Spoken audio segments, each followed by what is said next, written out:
नमस्कार दोस्तों, मैं चंदन चौधरी स्टडी IQ फॉरएवर में आप सबों का एक बार जोरदार स्वागत करता हूं। दोस्तों, आज हम लोग संविधान की एक अगली कड़ी राज्य के नीति निरीक्षक तत्व इस टॉपिक पे आज हम लोग इसके महत्वपूर्ण तथ्यों को, महत्वपूर्ण जो इनकी पहलुएं हैं जो एग्जाम की दृष्टि से इम्पोर्टेंट है उस पर चर्चा करेंगे।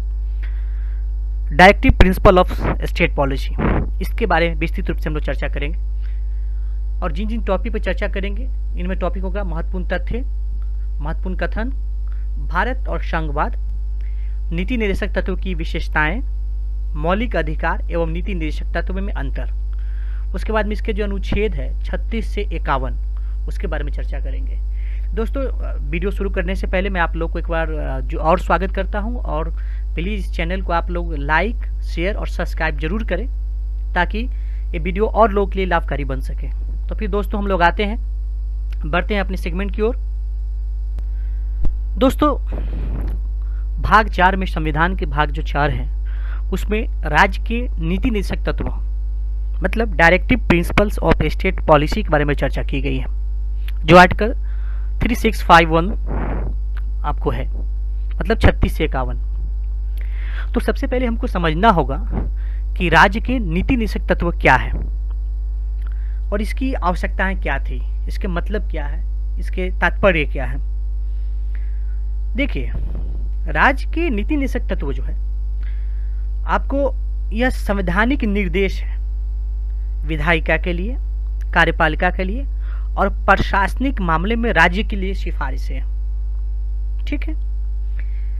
आर्टिकल 36 में के अनुसार देखिए तो उसमें कहा गया है कि संविधान के भाग 4 में का शब्द वही अर्थ है जो मूल अधिकारों के संबंधित भाग 3 में है। इसलिए केंद्र और राज्य के सरकारों के विधायिका और कार्यपालिका के अंगों के सभी स्थानीय प्राधिकरणों और देश में सभी अन्य लोक प्राधिकरणों को सम्मिलित करता है।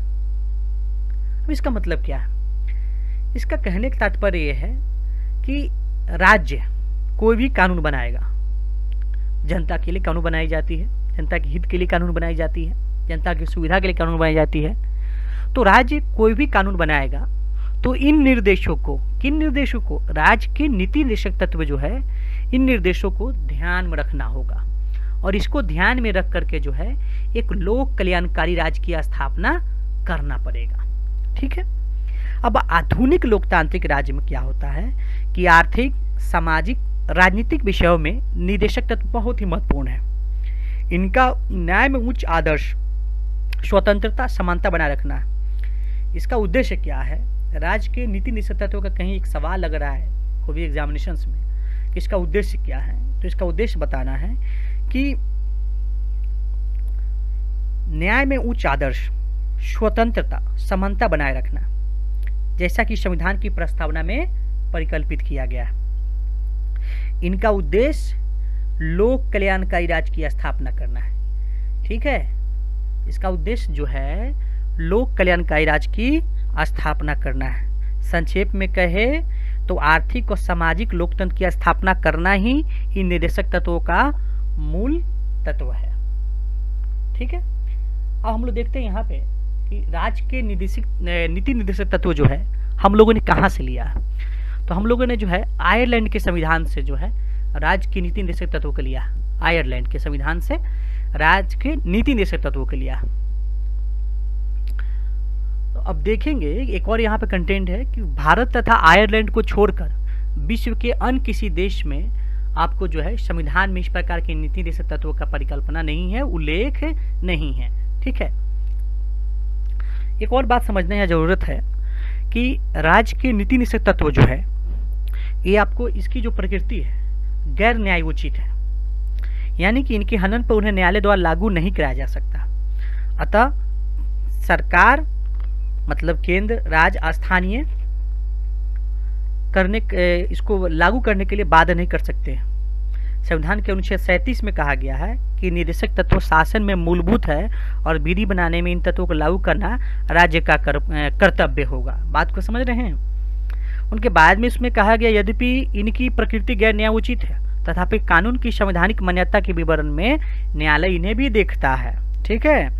उच्चतम न्यायालय ने कई बार व्यवस्था की कि किसी भी विधि को संवैधानिकता का निर्धारण करते समय यदि न्यायालय यह पाए कि प्रसंगत विधि निर्देशक तत्वों को प्रभावी करना चाहती है तो न्यायालय ऐसी विधि के अनुच्छेद 14 या अनुच्छेद 19 के संबंध में तर्कसंगत मानते हुए असंवैधानिकता से बचा जा सकता है।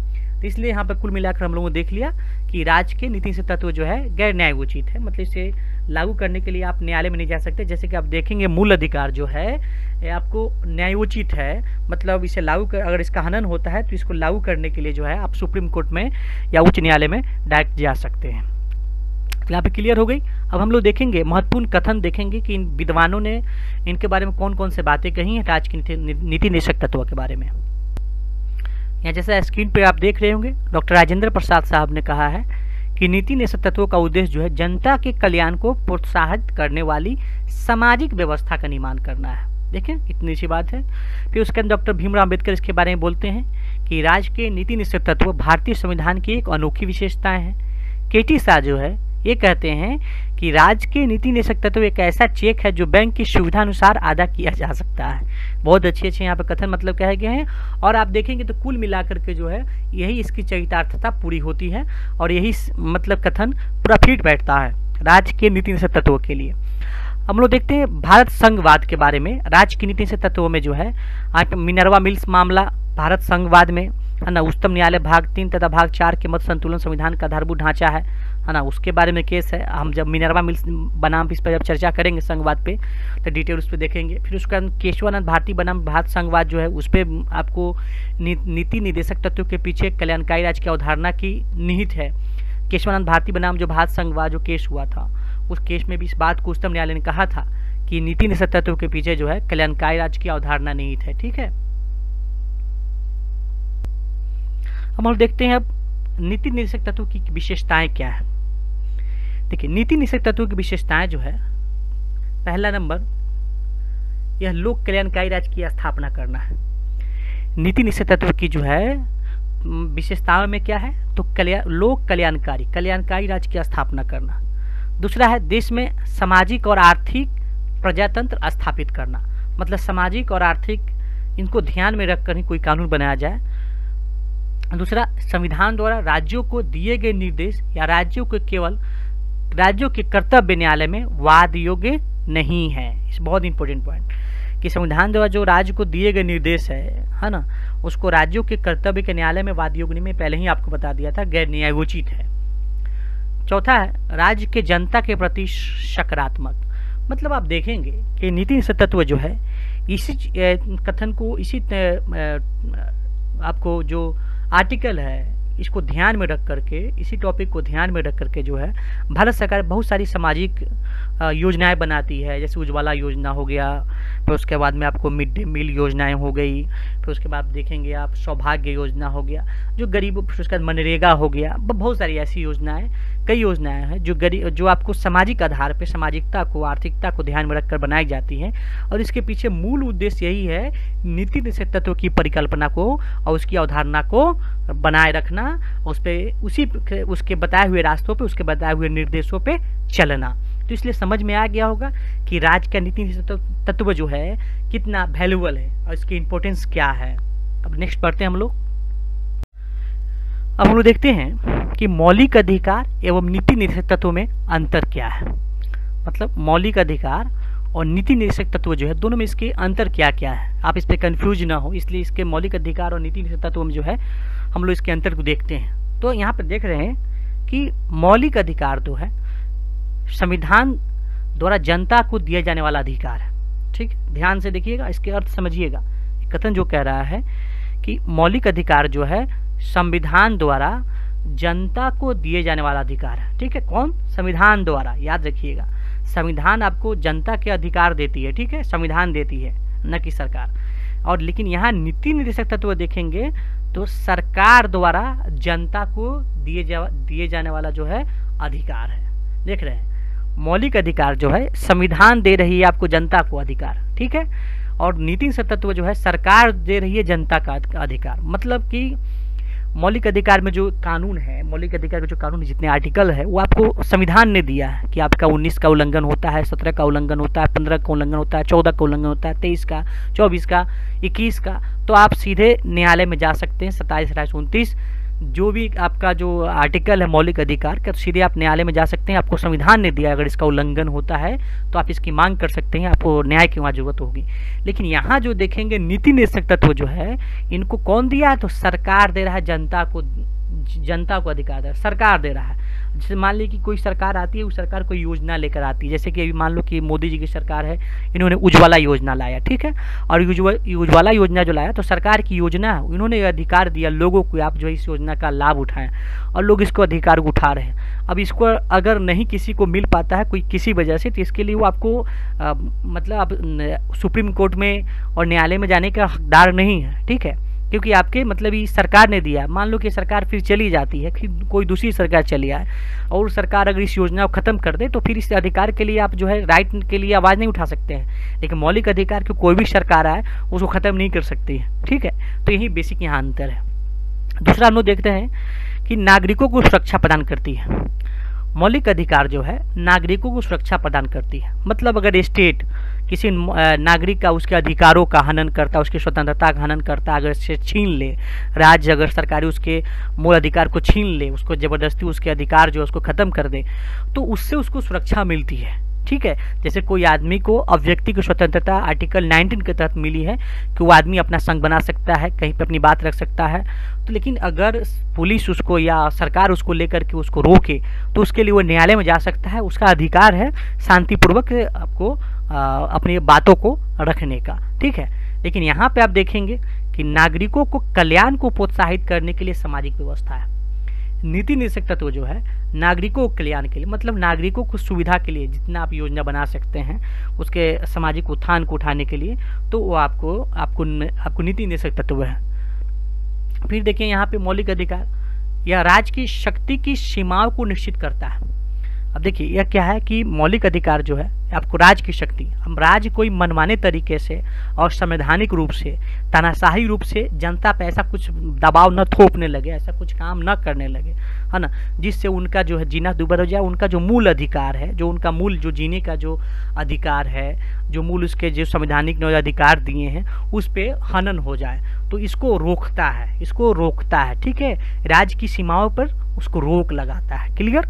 और लेकिन यह है राज्यों को कार्य करने की प्रेरणा देता है। आपको जो है नीति निषेध तत्व जो है राज्य को कार्य करने की प्रेरणा देता है, मतलब जनता की भलाई के लिए, है ना, लोग के अच्छे अच्छे कामों के लिए। भले नेता लोग तो कितने वादे करते हैं उस पर खड़े नहीं उतरते, अलग की बात है, लेकिन अगर जितने वादे करते, जितने इनकी अपनी सभी प्रोपेगेंडाई हो जाती है, तो कहने मतलब अगर ये उस पर खड़े उतरे तो इनके काम करे, तो इसको प्रेरणा देती है कि आप जनता के लिए और क्या कर सकते हैं।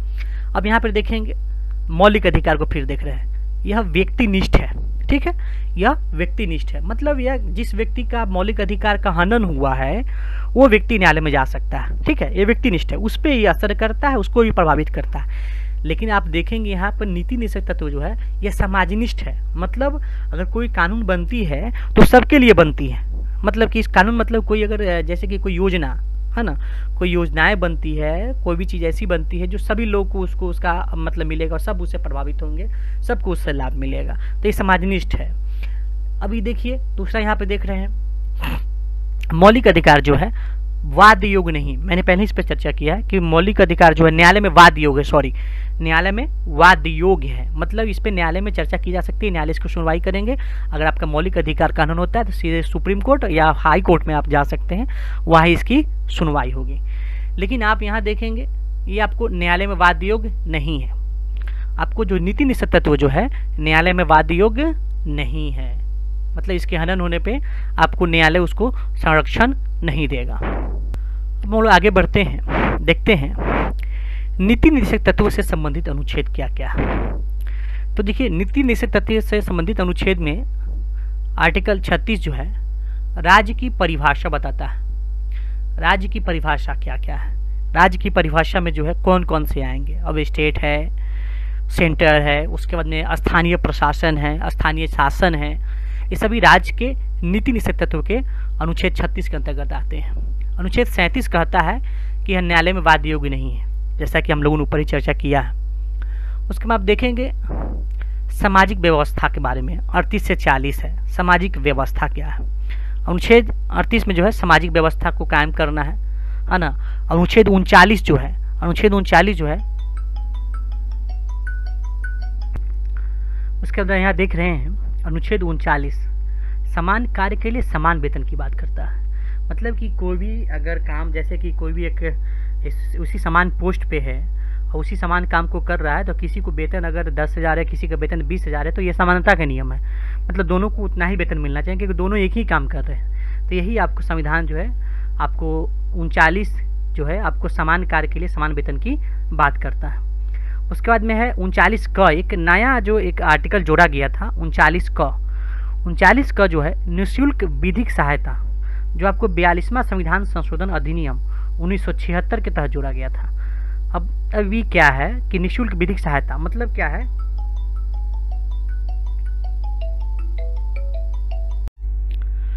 तो यहाँ पे हम लोग देख रहे हैं कि 39 का जो है एक नया आर्टिकल जोड़ा गया था आपको 42वां संविधान संशोधन अधिनियम 1976 में 39 का निःशुल्क विधिक सहायता जो है एक नया आर्टिकल जोड़ा गया था। और ये जो क्या है, तो इसमें आप देखेंगे जैसे कि गरीबों के लिए है ना, आपको सामान्य न्याय और गरीबों को निःशुल्क विधिक सहायता उपलब्ध कराना, इसका मतलब इसका उद्देश्य था।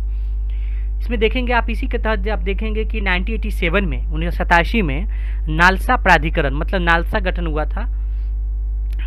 न्याय भारतीय न्याय आपको विधिक न्याय जो आपको प्राधिकरण है नालसा, उसके 1987 में उसका गठन हुआ था। 1995 में जो है ये आपको काम करना चालू किया और लागू करना मतलब लागू किया इसने अपने आप को।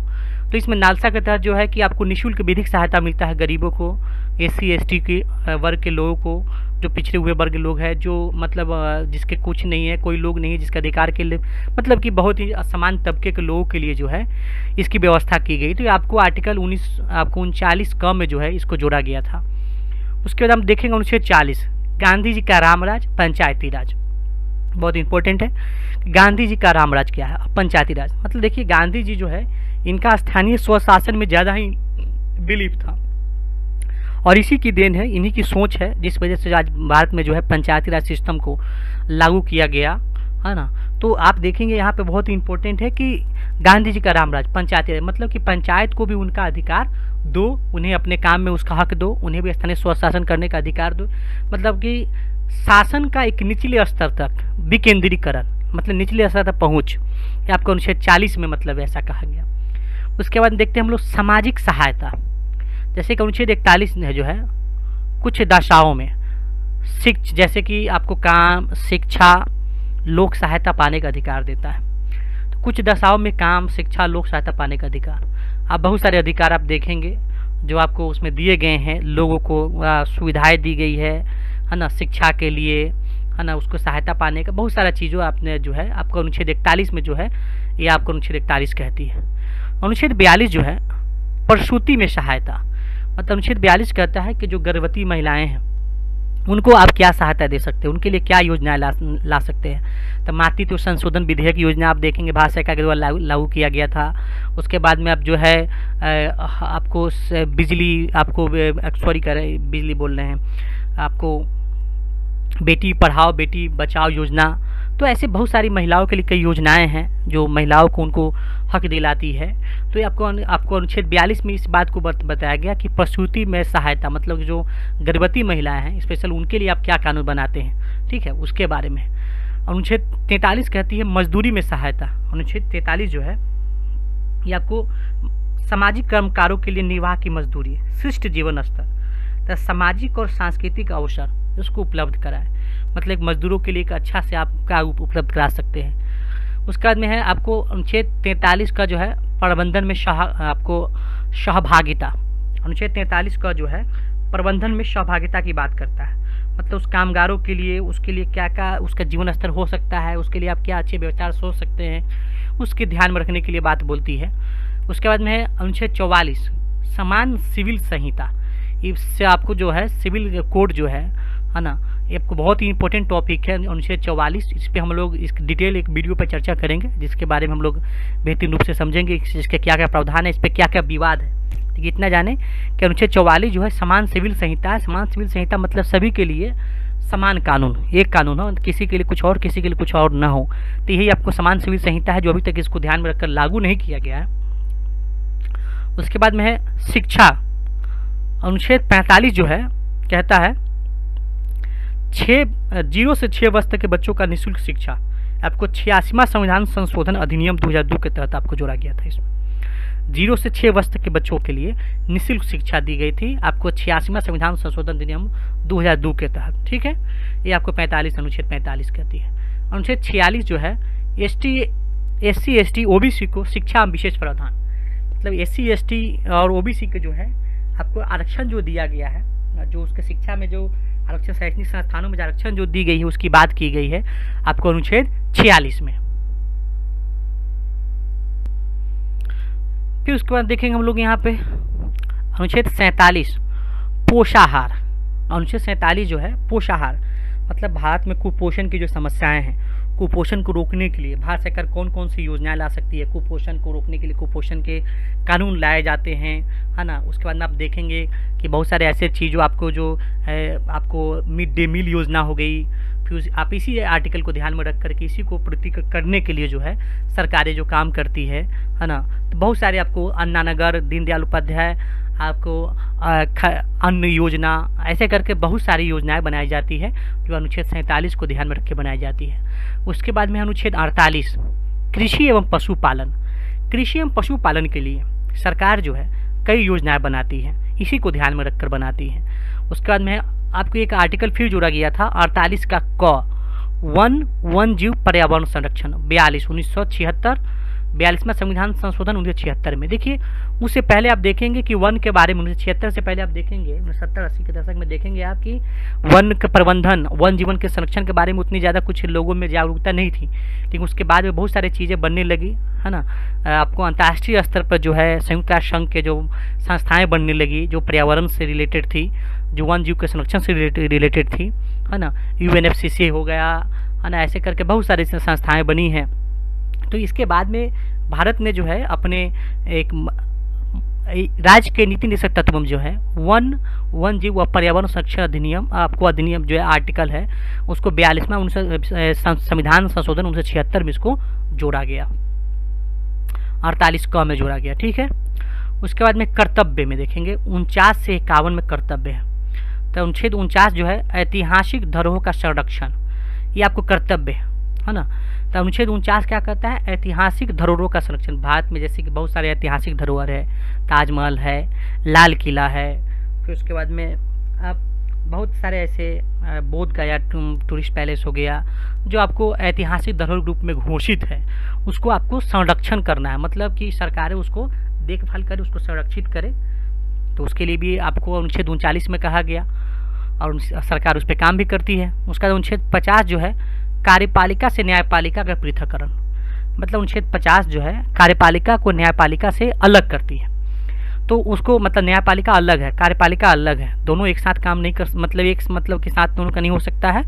मतलब होने का मतलब है कि दोनों का अधिकार क्षेत्र अलग अलग है ना। कार्यपालिका न्यायपालिका के क्षेत्र में घुस नहीं सकती है, न्यायपालिका कार्यपालिका के क्षेत्र में घुस नहीं सकती है। अगर ऐसा होता है तो फिर यही जो है दोनों में जो है विखंडन होता है और फिर उसका एक विवाद जन्म लेता है। तो आपको अनुच्छेद 50 में यही कहती है। उसका अनुच्छेद 51 जो है अंतर्राष्ट्रीय शांति की बात करती है। अनुच्छेद 51 जो है अंतर्राष्ट्रीय शांति, मतलब अंतर्राष्ट्रीय शांति के लिए आप क्या कर सकते हैं, सरकारों को इसको ध्यान रखना चाहिए जब कानून कोई भी ऐसा कानून बनाए तो इसको आर्टिकल अनुच्छेद 51 को ध्यान में रख करके अंतर्राष्ट्रीय शांति की बात करें, है ना, उसको ध्यान रख करके ही कानून का निर्माण कर सकते हैं। तो इस तरीके से देखा दोस्तों आज हम लोगों ने राज्य के नीति निषेध तत्व, और आप इस वीडियो को देखने के लिए आप लोगों को बहुत बहुत धन्यवाद।